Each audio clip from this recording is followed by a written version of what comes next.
I was actually in the States at the time. I was studying English at Penn State University, and we were in a 9 o'clock seminar on 18th century American literature, and the English department secretary came down and said, there was a little bit of a kerfuffle. She was in and out, and we knew something was up. We didn't quite know what. And then she came down and said, "I have to tell you all that our country is in a state of war."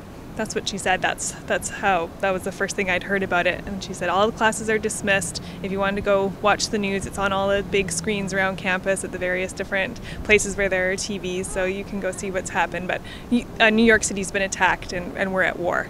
That's what she said. It was very alarming. So everybody in the room was obviously very frightened. And I remember immediately trying to call my family. My fiance was in Chicago at the time, and of course we thought, who knows what's going on, what's going to happen next. I was in a small little town, so I wasn't very worried about myself. However, Chicago is a big city, so I was trying to phone him, just tried for hours and hours, but all of the phone lines were jammed and that sort of thing. So it was very scary. I was working night shift at the hospital in North Bay in Sudbury here, building a hospital. So I didn't know what was going on until in the afternoon. When I put the TV on, I thought it was a Bruce Willis show, to be honest with you. I didn't know what was happening because, like I said, I put the TV on around 2 o'clock in the afternoon. But when I saw that second plane go in, it freaked me out, It wasn't nice for those Americans. I was at home, and my daughter came home for lunch from school, and she said something just happened in New York, turn on the TV. So I did, and I seen what was happening, and it was pretty traumatic, actually, and I just kept her home from school because she was crying, her and her friend, because I thought it was the end of the world, to be honest.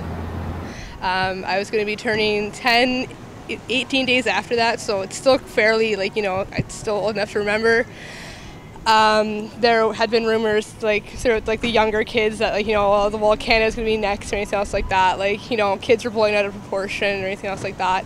But it really was a devastating thing to, go through that, and, every year it just keeps getting, the reminder of that every time. So it was a really striking thing to know that there are actually people out there that are actually willing to do that to other people. So when the second plane hit, I think I was having to prepare to go out the door for work and didn't want to leave because I wanted to watch what was happening. But a very sadness came over me in that, why? We're human. All of us are human. It hurts the whole world, just not the States or New York. It's nice to remember, but let's take it easy on it. Let's not go through all the details of it. We know what happened. It's time to remember those that lost their lives, those that helped with the recovery, those that survived, and give them the support that they need.